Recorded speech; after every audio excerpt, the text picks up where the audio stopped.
Hello, ladies and gentlemen, and welcome back to the podcast, and welcome to your AEW Dynamite post-show, man. And there is a lot to talk about in today's episode.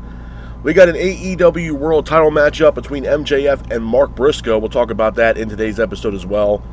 We also hear from Andrade. Andrade played a significant role at the steel cage match at Forbidden Door. We'll talk about what Andrade said on Dynamite. We got a TNT title matchup as well between Kevin Knight and Ring of Honor Television Champion Lio Rush. We also have Jon Moxley and Will Ospreay in action in a tag team matchup. We also hear from the returning of Jay White. We'll talk about what Jay White had to say on Dynamite as well. We also have the Survival of the Fittest match to crown a new TBS champion. We'll talk about that in today's episode as well. And we also hear from Kenny Omega. So we'll talk all about that in today's episode, man. But let's start off tonight. Highly anticipated matchup. It is MJF defending the AEW World title against Mark Briscoe. Now, Mark Briscoe got this opportunity against MJF after Team Briscoe had beat MJF and the Don Callis family in the steel cage match at Forbidden Door. Now, the match itself, it was a good match. It was a back-and-forth matchup between MJF and Briscoe, with Briscoe slamming MJF in the middle of the ring. MJF then gets up, hits a pile driver on Briscoe for a near fall, followed by MJF biting the forehead of Briscoe. Briscoe now is busted wide open. MJF then hits a backdrop on Briscoe, with MJF keeping the pace of the match. MJF then goes for another backdrop, but Briscoe counters it, and Briscoe hits a Death Valley driver on MJF. Briscoe then follows it up by hitting a froggy bow off the top rope for a near fall. Briscoe then hits a senton through the ropes, takes out MJF. Briscoe then enters the ring once again, using a chair this time, and hits a senton over the ropes to the outside and takes out MJF. MJF then gets up, sends Briscoe off the top rope, landing on the apron. Both MJF and Briscoe then both exchange, with Briscoe tearing up the ring mats to expose the concrete floor. MJF then hits a backdrop, sending Briscoe back first into the exposed concrete. Briscoe then hits a body slam, sending MJF onto the exposed concrete as well. Briscoe then hits an elbow drop off the apron to the outside, followed by a blockbuster off the barricade, taking out MJF. Briscoe then hits a froggy bow off the top rope to the outside on MJF through a table for a near fall. Briscoe then hits an enziguri, followed by a froggy bow.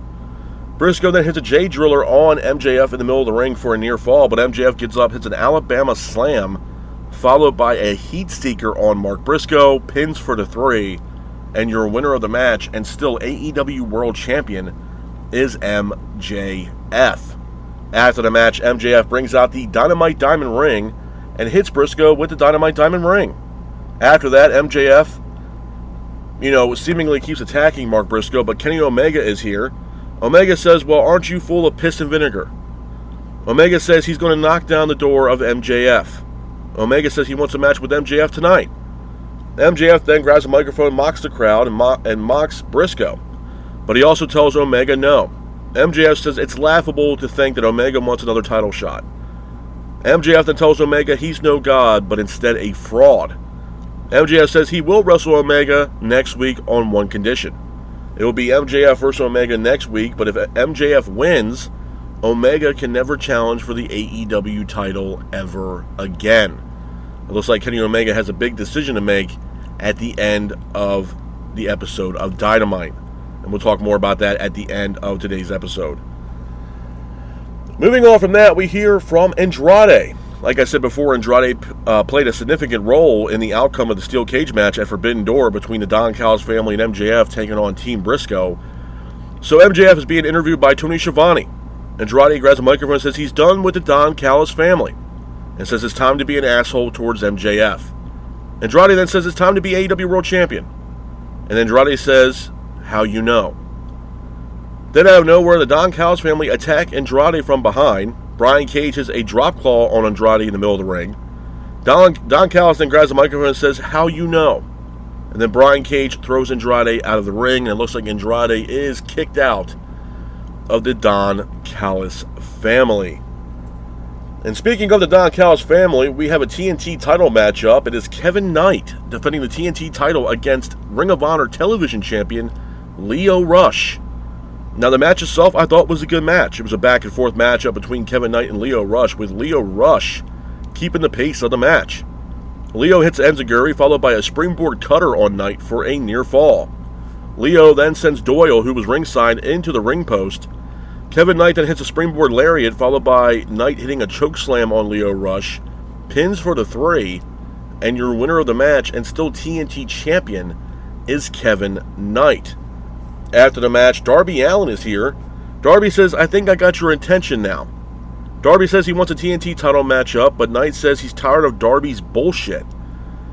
Kevin Knight was seemingly going to give Darby Allin his title opportunity, but Don Callis takes away the microphone from Kevin Knight. Callis then says that Darby is a great champion, but he's a criminal. Don says that Darby has crossed the line between wrestler and criminal. Don tells Darby he will never get a match against Kevin Knight. Then Darby tells Kevin Knight that you dug your own grave. So it looks like Darby Allin not only has his sights set on Kevin Knight, but has his sights set on the TNT title. Some interesting stuff there from Darby Allin. Moving on from that, we pan to the backstage area where Jericho has an interview, or Ciampa has an interview with Renee. But then all of a sudden, Jericho shows up and an all-out brawl happens backstage and in the parking lot area. And it looks like we're finally going to get that matchup between Jericho and Tommaso Ciampa next week. So I'm definitely looking forward to that. Moving on from that, we got a tag team matchup. It is Jon Moxley from the Death Riders teaming up with Will Ospreay to take on The Swirl, Blake Christian, and Lee Johnson. Now again, I thought this was a good match. It was a back-and-forth matchup between both teams with Moxley and Ospreay keeping the pace of the match. Ospreay hits a Hurricane Rana. Jay Lethal, who was ringside, sweeps the legs of Moxley. Marina Shafir, who was also ringside, catches on to what Jay Lethal was doing, hits an exploder suplex on Lethal on the outside. Ospreay then hits a handspring Pele kick, taking out The Swirl, followed by Ospreay hitting a cutter. Moxley hits Paradigm Shift, and Ospreay then seals the deal with a hidden blade, pins for the 3, and your winners of the match are Jon Moxley and Will Ospreay. Hats off to Moxley and Ospreay for getting the win in this matchup. Moving on from that, we hear from Switchblade Jay White. Now, if you guys didn't watch Forbidden Door, Jay White ended up returning to AEW finally after a year, or over a year, and he's finally back. And we hear from Jay White. Jay White shows up on Dynamite. Jay White says he waited 459 days. So let's do it right. Jay White talks about the Death Riders. He also mentions Ospreay, and he hypes up the Bang Bang Gang. Jay says, "Who let the dogs out?" Talking about the dogs. Jay then talks about the history that he's had with David Finlay. He praises Finlay, but also mocks Finlay as well. Jay says that he is the most elite wrestler in all of AEW. And then Jay White, in closing, says that this is the Switchblade era. And we'll talk more about Jay White at the end of today's episode. And moving on from that, we have a survival of the fittest match to crown a new TBS champion. It is Chris Statlander taking on Micah versus Harley Cameron versus Persephone versus Queen Aminata versus Sheeta. Now, this is a elimination style matchup. But the match itself was a good match. It was a back-and-forth matchup. Persephone hits a razor's edge on Harley Cameron, goes for the cover, pins for the 3, and Harley Cameron is eliminated from the match. Statlander then gets involved by hitting an angle slam on Persephone. Statlander and Micah both exchange in the middle of the ring, with Sheeta hitting Chris Statlander with a kendo stick. Sheeta ends up hitting a roll-up on Micah, pins for the 3, and Micah is eliminated. Sheeta and Aminata both exchange in the middle of the ring, with Sheeta hitting a running knee. Persephone, though, hits a roll-up on Aminata, pins for the 3, and Queen Aminata is now also eliminated from the match. Statlander then hits a Blue Thunder Bomb for a near fall. Persephone then hits a German suplex into a pin for a near fall. Statlander then hits a double back elbow, with Chris hitting a roll-up on Persephone, pins for the 3, and Persephone is now eliminated from the match. Statlander then hits an enziguri, followed by Sheeta hitting a Falcon Arrow for a near fall. Sheeta then goes to the outside, grabs the TBS title, and then Sheeta applies an ankle lock on Statlander. Persephone, who was ringside, grabs the TBS title and hits Statlander with the TBS championship. Sheeta then applies a submission hold. Referee sounds for the bell, and your winner of the match and new TBS champion is Sheeta. Hats off to Sheeta for getting the win in this matchup, and we'll talk more about this at the end of today's episode. And then rounding out the night, we hear from Kenny Omega. Kenny Omega had a big decision to make on whether he was going to accept MJF's offer or not. Omega comes out to the ring, grabs a microphone. He talks about wrestling for almost 30 years. Omega says that no matter what, you always got 100% out of Omega. Omega then talks about his career, his accolades. Omega says if he can believe and the fans believe, then I can be world champion. Omega says he's still the cleaner, the best bout machine, and hell, even the still of god of pro wrestling. Omega then accepts MJF's offer, and out of nowhere, MJF attacks Omega. Kenny then fights back with AEW staff and security trying to separate Omega and MJF. A couple of things I want to talk about when it pertains to AEW Dynamite, man, before I get the hell up out of here. Number one, this was a solid show. Finally, a solid show. I for what it's worth, I really did enjoy this episode of Dynamite. The story progression now that we're getting here between Ospreay, MJF, Kenny Omega, and MJF. I'm liking the storyline progression that we're getting here out of Forbidden Door. Now, with that being said, I want to do, not a full rundown, but I do want to talk more in depth about this show. So I want to talk about the opening match here between Mark Briscoe and MJF. Now, we had this storyline, if you want to call it that, between Briscoe and MJF, the back and forth banner, the fact that we finally get the Forbidden Door. Briscoe's team wins the Forbidden Door, which grants Mark Briscoe an opportunity at MJF's world title. And after the match went off the air, Briscoe shot a shot. He wanted a match against MJF for the world title on this week's episode of Dynamite, and that's exactly what happened. I'm going to be honest, man. And this might be a hot take for a lot of people to kind of digest. So just bear with me. And again, I apologize. I'm still dealing with a cold here. I look at someone like Mark Briscoe, and I made comments about Briscoe that might have ruffled some people's feathers, but just hear me out. First and foremost, the Briscoes, B&J and Mark, are, if not one of the most underrated tag teams of all time. What Mark and Jay did for Ring of Honor, man, I don't think will ever be duplicated again, as far as a tag team in Ring of Honor. To me, they're one of the most underrated tag teams of all time. In this generation, they had to be in people's top 5. No doubt about it. At easily top 5. So, when Mark, unfortunately with the situation with Jay, and we lost Jay, and rest in peace to the late, great Jay Briscoe, Mark was on his own. We're talking about a guy that has been in a tag team with his brother for the longest time, made a hell of a career for themselves being a part, being a tag team, one of the best tag teams in the world. And after we lost Jay, Mark was, on his own. And a lot of people were speculating, okay, well, what's Mark Briscoe going to do? Is he going to, I think there was even some people that even had the thought process, okay, is Mark Briscoe going to retire?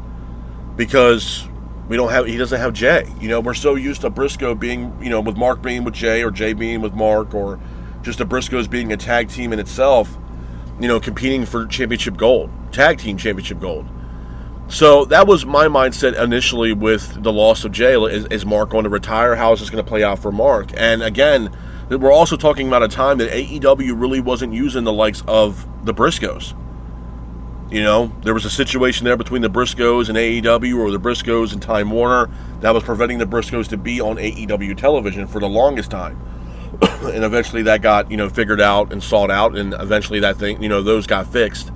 Those things got fixed backstage and, allowed the Briscoes to wrestle on AEW television. But, there was things that prevented the Briscoes to fully come into AEW, first and foremost.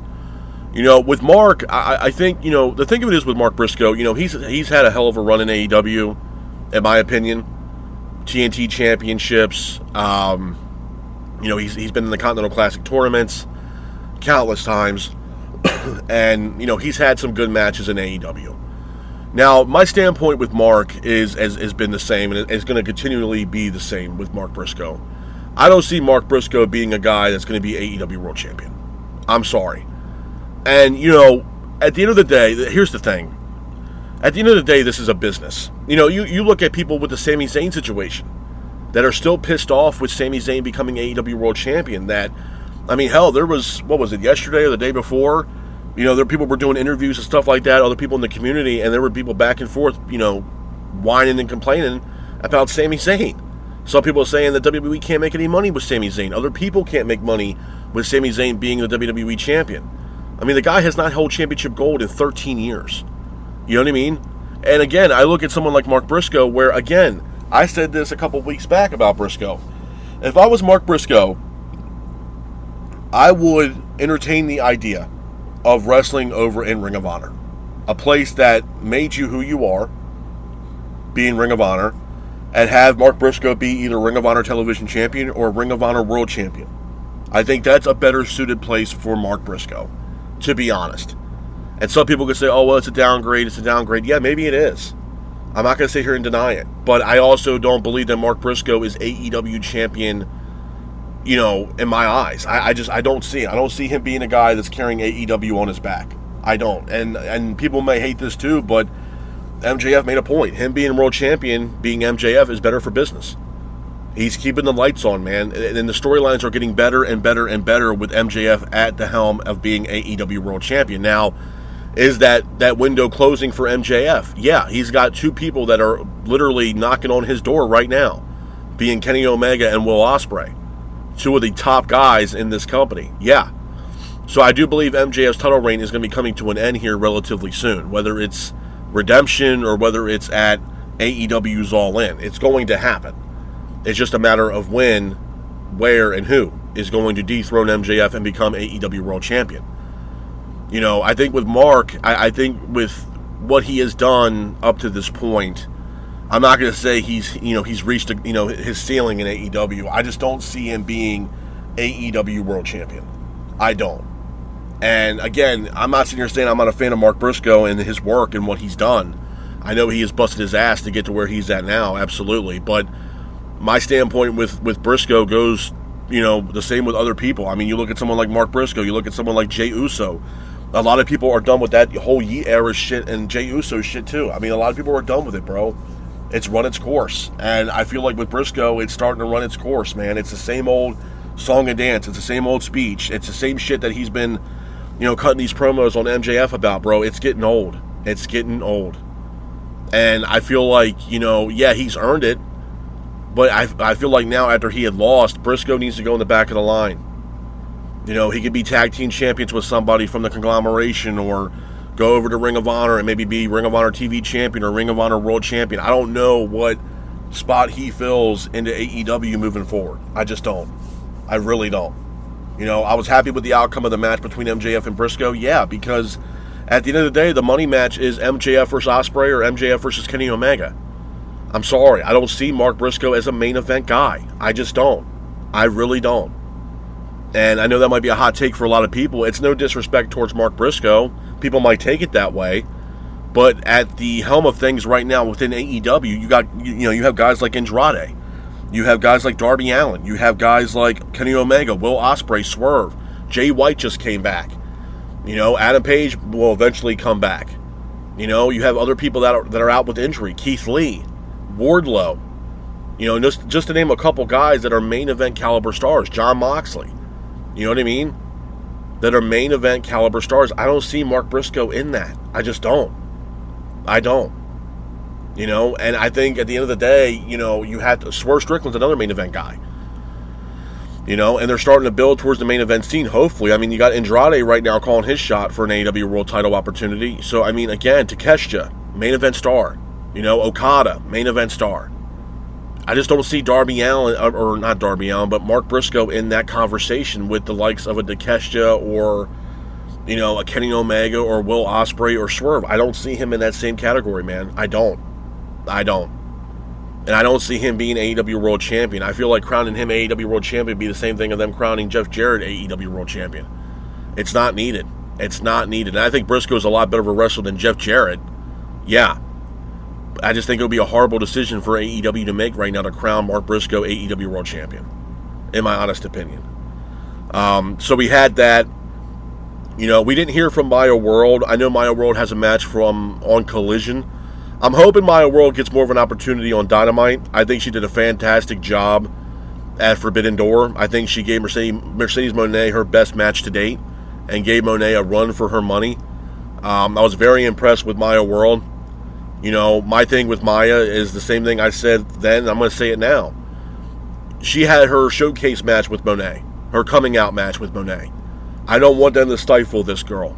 I don't want it to be where, okay, well, she's back on Ring of Honor. You need to push this girl because this is a younger talent. This is a talent that can be in AEW for the next 10 years, that you can honestly push as a top contender and a new star in AEW. So again, strike where the iron's hot. And right now, she did an incredible job against Monet. So again, you need to use her on television, utilize her skills, and have her build up her skill set on Dynamite. You know what I mean?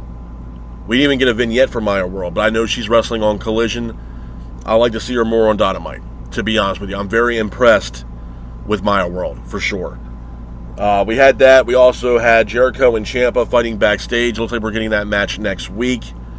We also have, I think, Kyle Fletcher and Takeshita for the international title next week as well. Next week's show is going to be incredible as well. So I'm definitely looking forward to that. We had Kenny Omega calling a shot against MJF. You know, and I think that's the other thing, too, about this episode of Dynamite, man, that it was story.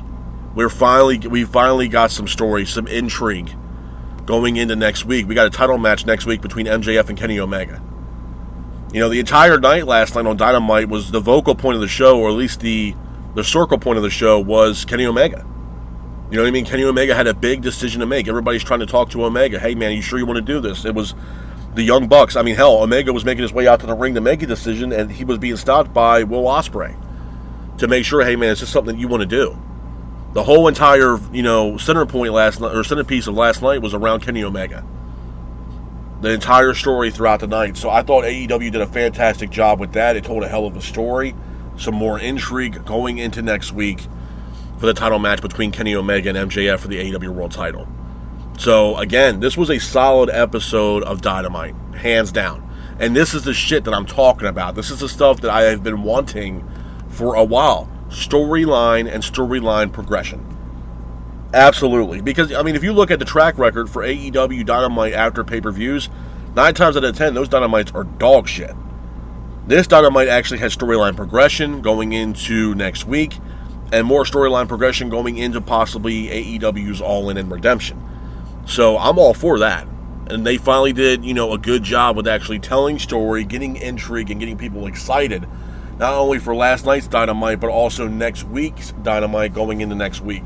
So I'm excited for it, man. I think Dynamite was really a really good show last night. It really was a good show. Had some solid matches last night. We hear from Andrade. It looks like Andrade is also out of the Don Callis family, as well as Takeshita. Looks like the Don Callis family is slowly falling apart at the seams.